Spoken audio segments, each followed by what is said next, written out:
and margaritas. Thanks for those tips, Jordan. Being new to Arizona's dry heat, it's going to make you want to go home and sleep all the time. The heat will just exhaust you, and you haven't even done anything. I'm here to give you some tips and tricks on how to survive an Arizona summer at home. First thing, you want to make sure to service your air conditioner. Do this before the summer hits, because if you wait and it does break down in the summer, you will likely pay twice as much and wait 2 weeks longer than if you would have just done it in the winter. The second thing is to stock up. Go to the store. Here are some things you need to buy.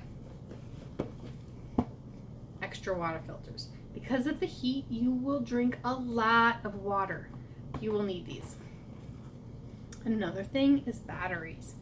Batteries are good for the kids' toys, for the remote, pretty much everything indoors that you'll need. The third thing is a water bottle. Don't get a plastic one.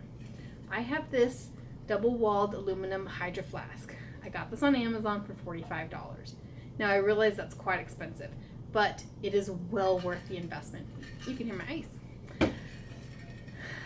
And while I realize you can't really stock up on food, here are a few things to pay attention to when you're grocery shopping. Ice and popsicles.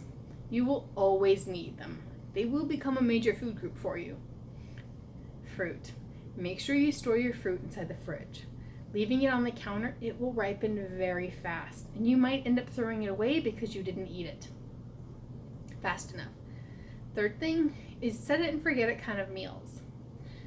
Because it gets so hot, you won't feel like cooking. You'll end up eating a lot of sandwiches.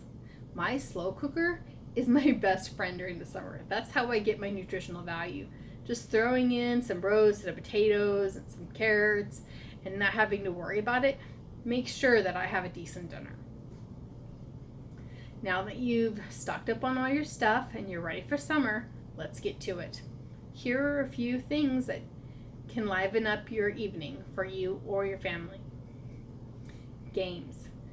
Make sure you have a couple of classics on hand. Make sure you have a deck of cards, some Yahtzee, and a game of Uno. Always classic fun times. Some books. We all have those books that we want to read, but we never really get around to. Now's your chance. And in case of emergencies, there's always Netflix and Hulu. But be warned, they will suck hours of your life, not for the faint of heart. And while staying inside in a nice air-conditioned house is the way to go, being cooped up all summer is not a way to live the summer. If you're new to Arizona or you're a native, you know that having a pool is the best way to go. It is not only a refreshing activity, but it's exercise and it's a change of scenery. As long as you have stocked up your house, serviced your air conditioner, taken a couple laps in the pool, you will survive the summer just fine. Next, we will hear from Leslie George, who will talk about what you need to do when you travel in the heat.